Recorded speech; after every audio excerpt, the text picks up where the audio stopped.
Hi, I'm Joy from Chicago. Please like and subscribe. My parents always loved to call me a unique child. When I was little, I was always making toy buildings out of random stuff. Seashells, bottles, cereal boxes, anything I could get my hands on. I was also kinda shy and found it more fun to help out with chores at home than play with other kids. One day, Mom was teaching me how to make pancakes when she suddenly stopped and stared at me. Sweetie, what's the matter? Am I going too fast for you? No, Mommy, everything's fine. But you keep blinking a lot, like there's something wrong. I hadn't even realized it, so Mom took me to a doctor, and I got diagnosed with an excessive blinking condition. It was nothing serious, but in school, kids started making fun of me for it, and I'd mostly just stay away from them and sit alone. One day in 3rd grade, I was making a presentation and this stupid boy kept interrupting. Miss Brown, why does Joy blink so much? Just keep quiet and listen to Joy's presentation, please. But how can I listen when Joy's eyes are doing all the talking? The whole class burst out laughing. Just then, this kid Martin walked over to the annoying boy's table. Hey, don't talk about Joy like that. Oh yeah? Who are you, her boyfriend?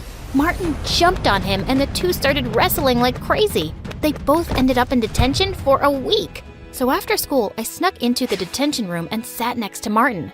Hey, thanks for sticking up for me. I hate when people tease you. You're like the awesomest, smartest girl in our class. I joined Martin for detention every day, and after that, we hung out all the time. It turned out he even lived in my neighborhood. I'd always been a loner, but for the first time, I had a best friend, and it was amazing. Having Martin in my life made me less shy, and I changed a lot. We stayed super close through the years, but when we reached high school, Martin gave me some news one day. My dad's business really took off, and we're moving to another neighborhood. I'm also going to a private school. Wow, that's super cool, but I'll really miss you. Hey, why don't you apply for a scholarship? Then we can still be at the same school. My parents were happy for me to try to get into a better school, so I applied for the scholarship, and I got in. Little did I know that it was the worst decision ever. On the first day of 9th grade, I almost fell over when I saw Martin there. He was dressed head to toe in designer clothes and was wearing a gold watch? Who are you and what did you do to my friend? And how much gel is in your hair, dude? This is just how the cool kids dress nowadays. You didn't know that? No. Should I? Yeah, you should. You need a makeover, girl. I just laughed and punched his arm. Later at lunch, a bunch of rich kids walked by our table. Hey, Martin. I've seen you around my neighborhood. Want to come to my party this Friday? Sure. Can I bring Joy with me? She'll have to buy new shoes first. I bet the one she's wearing right now came from a garbage dump. Hello, I'm right here, and I love these shoes. Joy, she's joking. Calm down. The girl walked away with her minions, and I felt so annoyed at Martin. How could he think that comment was a joke? Apparently, there were lots of kids at school who lived in Martin's neighborhood, and it seemed like he was becoming friends with them overnight. That next Monday, I didn't see Martin until lunchtime, with his arm around a really pretty girl. Hey, saved a seat for you at our usual table. Actually, I have a girlfriend now, so I'm gonna go sit with her. Oh, okay. Well, have fun. I went to sit by myself and watched Martin from afar. He looked happy, but he just wasn't acting like himself. As weeks went by, Martin got super handsome and muscular and really popular. I missed my friend, but I gave him his space. But one day, I caught Martin and his friends surrounding a younger kid, and Martin was reading his diary out loud. Stephanie Twain, the love of my life since 5th grade. I ran forward and snatched the diary from him. What are you doing? What? I'm just here to entertain people. Reading idiots' diaries is my opening act. Martin, why are you acting like this? Just because you're rich now doesn't mean you have to be a jerk. You know what? I think you're just jealous because I have other friends now and I'm not a nerdy loser like you. Look at me. I'm Joy and all I do is study in the library because I have no life. Then Martin started blinking really fast and shaking his head. Are you making fun of me? Before I could stop myself, I slapped Martin hard across the face and ran away from there. The whole rest of the day, I had to fight from crying. What a jerk! But when I got home, I forgot my troubles when I found Mom sitting in the kitchen, looking really worried. What's wrong, Mom? Joy, your dad and I are in serious debt. If we don't find a way to get some money soon, we could lose the house. Lose the house? Are we gonna end up homeless? No, I shouldn't have said anything. We'll be fine. Don't worry about it, honey. But I did worry about it. I watched MSA videos on YouTube to take my mind off of things, but I didn't get much sleep that night. Weeks went by and things kept changing. I just focused on my studies and saw Martin from a distance, turning into a completely different person. Then one day, a new guy named Cameron arrived at school. He looked like Harry Styles, and based on his Lamborghini, he was clearly rich. All the girls were drooling over him, but I just rolled my eyes and walked away. He was probably just another snooty brat. But I was surprised when Cameron came and sat next to me in my robotics class. He seemed super impressed with the robot hand I was building. I've been working on it for almost a year. Are you like a genius? You can tell me the truth. You don't have to be modest. I laughed and ended up sitting with Cameron for lunch, and he never once made fun of my blinking or even asked about it. We were having a great time until Martin walked over. Dude, what's a guy like you doing with someone like Joy? I'll introduce you to my friends. They're more your type. Martin, why are you such a... Sure, I'll come and say hi right now. Cameron leaned over to me and whispered, trust me, you just sit back and enjoy the show. I wondered what he was up to as he walked over to Martin's friends. And when Martin introduced his girlfriend, Cameron suddenly took her hand and kissed it. I'm heading to a yacht party tonight. I'll offer you $500 to be my date. His girlfriend instantly pushed Martin away and put her arm through Cameron's. You got yourself a deal, cutie. Wait, what the heck? I thought you really liked me. Cameron pulled away from Martin's girlfriend. Your friends really are something. I just wanted to show you that. And I don't like hanging out with fake people. Don't ever come near me or Joy again, okay? Cameron walked back to me, and I saw Martin's face had turned really red as he stormed off furiously. I hoped he'd had some sense knocked into him. Later that week, I got some amazing news. My teachers wanted to enter my robot hand into a huge science fair with a big cash prize. If I won, I could help my parents out. Your hard work is finally gonna pay off, Joy. I wish I were as talented. Wait, what if you enter the science fair with me? You can help me with the finishing touches. Are you serious? You're the coolest girl ever. Cameron and I worked hard on it all month. The night of the fair, I reached the venue before Cameron, who was bringing the project. But hours passed, and he just didn't show up. I called and texted frantically, but he wouldn't answer his phone. I was called to the stage empty-handed. The judges couldn't wait any longer. I was disqualified. But just as I was leaving the venue, Cameron showed up. Oh my God, where were you? How could you let me down like that? Joy, I'm so sorry. When I left the school with the project, all my tires were flat 10 minutes later. I couldn't even call you because my phone wasn't in my bag. I don't know who stole it or slashed my tires, but I can make a guess. Martin? I was burning with rage. The next day when I saw Martin in school, I walked up to him and grabbed his collar. You heartless jerk! You did that to Cameron, didn't you? Hey, back off. And yeah, I did. But why are you so worked up? So your lover boy had to wait on the road for a while. Big deal. It's not just about him. Martin, I missed the science fair because of what you did. You know I've been working on that project for a year. Doesn't that mean anything to you? For a second, he looked taken aback, but then he just shrugged. How was I supposed to know all that? Anyway, I did you a favor. You've been a nerdy loser since I met you. It's time you found a new hobby, Blinky. I sprung forward and pushed Martin to the ground. I'm just through with you. I used to think you'd be the last person to ever hurt me, but I don't even recognize you now. You're just a big jerk bully. I turned around and fled from there. At that moment, I hated him so much. A few days later, I was studying at the library for exams and realized it was really late. As I walked out of the building, I heard laughter coming from the back alley. I went over to see what was going on and nearly fell backwards. Martin and his friends were spray painting the principal's brand new car. Are you crazy? What are you doing? Ugh, what are you doing here, Joy? Martin, just please stop this. You could get in so much trouble. As if you care. Just keep walking and pretend you never saw this. I had no choice but to leave, but seeing him this way was so frustrating. The next day when I went to school, all everyone was talking about was how the principal's car was wrecked and he was raging mad. But in the third period, I was shocked when I was called to the principal's office. I saw on the CCTV footage that you were on the premises last night when my car was destroyed. But sir, I had nothing to do with it, I swear. Oh, I know that, but I think you saw who did it. I just stared back at him and then spoke. It was really dark. I wouldn't be able to tell you who it was for sure. Joy, you're here at this school on a scholarship. If I don't have a name by Monday, you'll lose it for next year. I suggest you be smart and think about your future. I walked out of the principal's office in shock. Just then, Cameron caught up with me. Joy, what's going on? Why were you called to the principal's office? I told him everything that had happened. You can't just throw away your scholarship like that. You have to turn Martin in. How can you even suggest that? He used to be my best friend, and I'm not a snitch. He's not your best friend anymore. He's a jerk, and he deserves this. If he was a nice guy once, he's changed, Joy. But I didn't change. I just can't do this, Cameron. I won't do this. I'll go to another school. It won't be as great as this one, but I'll be okay. Tears stung my eyes. I thought about the colleges and opportunities I'd never have now, but I was doing the right thing.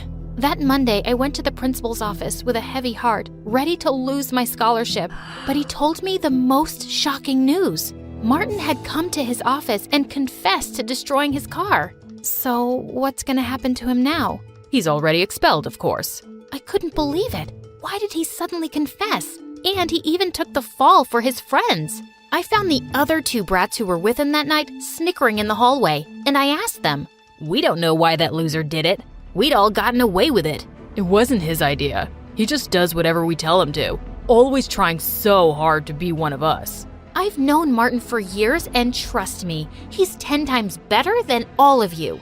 I shoved them aside and left. I was totally off the hook, but Martin was gone for good. My head was spinning, but when I got home that day, I found my parents in the living room with huge smiles. "Joy, we have the most wonderful news. We're not in debt anymore." Are you kidding? That's amazing. But how? Some anonymous donor paid off all the money we owe for the house. We have no idea who did it. It was probably Cameron. He's an amazing friend. I just know it was him. I rushed to my phone to call Cameron and thank him, but suddenly I realized Cameron didn't know my landlord or anything about my house. There was only one person outside my family who did. The next morning, I took a bus to Martin's new place and knocked on his door. Hey, I have a weird question. Did you pay off our mortgage? Yeah, I did. But hey, don't worry about it. Our moms ran into each other, and your mom told my mom everything. I told my parents I'd help them out at work every weekend if they paid your loan. Martin, I don't understand. I thought you hated me now. Why would I hate you? Cameron told me what you did for me.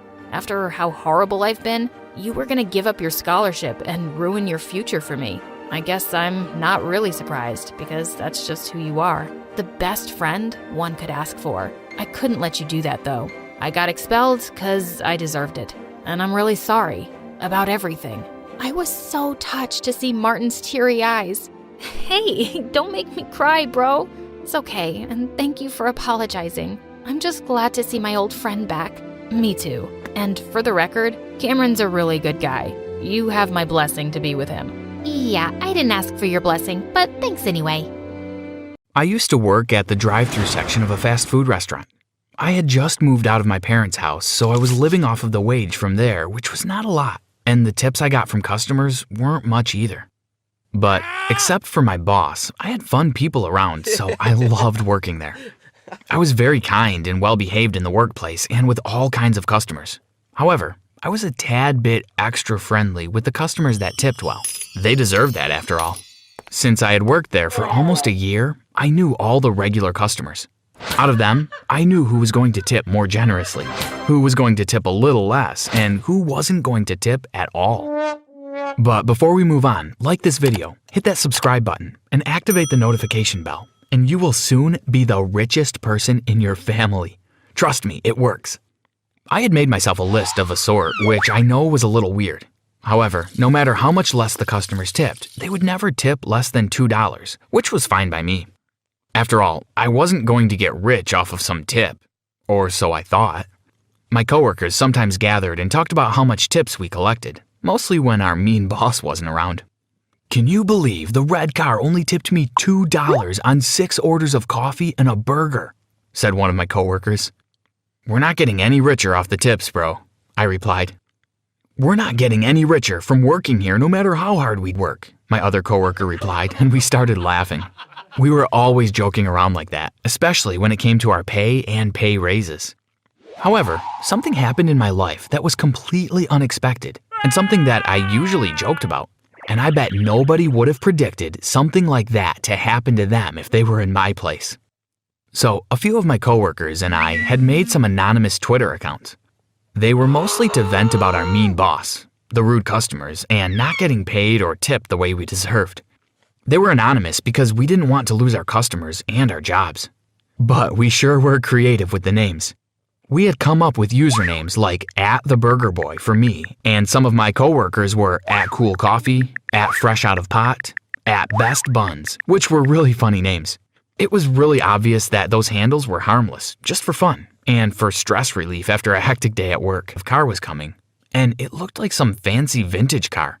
It stopped at the speaker and a man spoke. "Can I have 5 cheeseburgers, please?" he said. "Sure. Anything else you'd like?" I asked. "That's all," he said, and started driving towards the window, so I quickly prepared the 5 cheeseburgers. I got the order ready and got to the window, and the car was already there. Inside was a middle-aged man dressed very well in a suit and coat, looking very rich.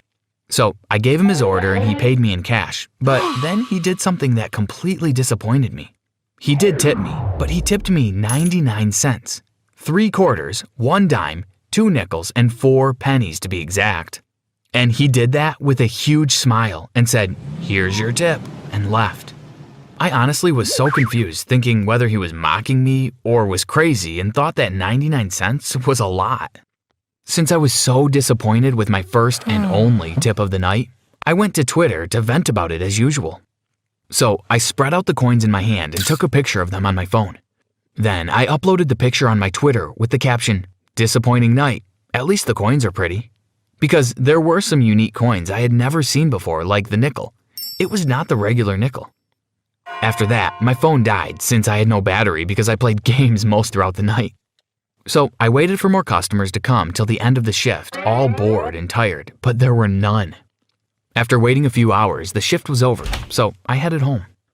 As soon as I reached home, I threw all my things in my room, changed, and went straight to bed. Since I had a day off the next day, I didn't bother setting an alarm. I slept the whole next day. Yes, the whole 24 hours, except for some food breaks in between, and I had completely forgotten about my phone. So the next day in the morning, I got to my phone and it was dead. So I plugged it into the charger and went on with my morning routine. I heard my phone powering up after finally getting some juice as I was getting ready for work. But then something totally unexpected happened. My phone's notification bell started ringing like crazy. It was going on non-stop, so I got puzzled and confused, and I thought maybe my phone was going to explode. Why is my phone acting crazy? I thought, and reached for the phone. When I opened the phone, I saw that there were thousands of notifications, all from my Twitter. Apparently, my tweet had thousands of likes, comments, and retweets.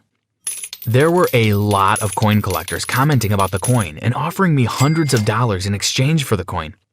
My inbox was also full of people offering me hundreds and up to $1,000 for the coin. I was shocked and overwhelmed with the responses I was getting, and my hands were shaking because I was so confused. I didn't know why the people wanted to give me so much money for the coins. I just stood there like a statue looking at my phone for a moment. Then I couldn't think of anything, so I went downstairs to my dad and told him what was happening. I showed him the tweets and the coins and all the messages about the money. My father took a look at the coins and said, "I don't know, this one sure looks unusual," pointing at the nickel. "I suggest you take it to the museum and let them have a look," he continued talking after he was done looking at the coins. But I was getting late for work, so I took the coins back from him and said, "Let's talk about this later," and then ran off. I reached my work 5 minutes late, and I was worried my boss would make a fuss about it, but thankfully he didn't. So I got to work, but throughout the day I couldn't focus on it properly. I was only thinking about the 99 cents in my pocket and all the money people were offering for them. Because of that, I was continuously making small mistakes, which my supervisor noticed. "Are you okay?" he asked me, thinking maybe I was unwell. "I'm just not feeling very good, health-wise," I replied, but we all know that was a big, fat lie. But the supervisor believed it and asked me to get off of work early and get some rest at home. So I got off work as he had said, but I didn't go home to rest. Instead, I drove directly all the way to the museum to consult about the 99 cents. I went in and talked to the woman at the reception, and she pointed me to the direction of the expert in the matter. So I went inside the office and showed the expert the coins. He went through each coin one by one, and after a moment of pause, he started to speak. "These coins are worthless," he said, and my heart sunk, as I had expected somewhere deep in my heart that the coins were going to make me rich. But then he continued speaking. "I'm sorry, I meant most of these coins are worthless, except for this one," he said, and held a nickel in his hand. He told me that the nickel was an 1867 shield nickel, which was worth $130,000. I was shocked by hearing that a tiny nickel would be worth $100,000, and I felt like I was going to faint. So I excused myself and immediately called my dad and told him the news from the museum. After hearing that, my dad rushed to the museum, because I needed him there since everything that was happening was not very easy to process. After that, we walked some more with the museum and learned about rare coins. Then, the museum offered to buy the coin from us since they didn't have that one with them. They were ready to give us $130,000 for the coin. So we told them that we would be more than happy to sell it, as we were not going to do anything else with it anyway.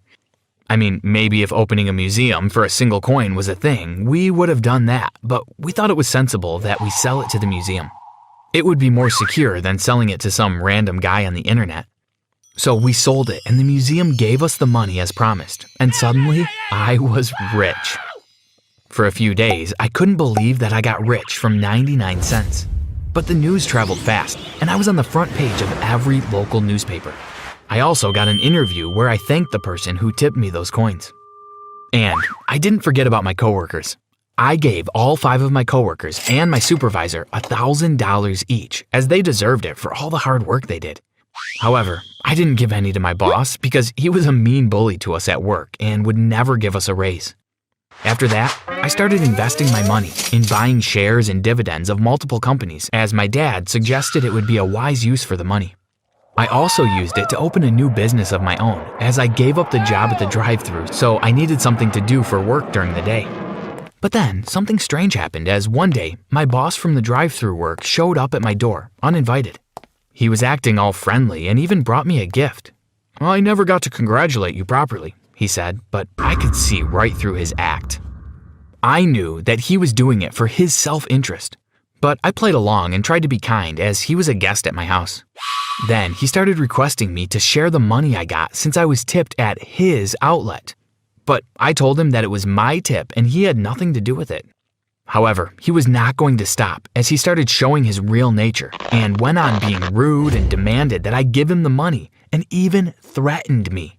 But I told him I would call the police if he didn't leave, so he left, taking back the gift he had brought. After that incident, my dad called some lawyers and got me a restraining order from him. Finally, I got some peace after a long time after getting rich from 99 cents. Thanks for watching. Have you ever gotten a lot of money as a tip? Let us know in the comments. Don't forget to subscribe and check out other videos on this channel.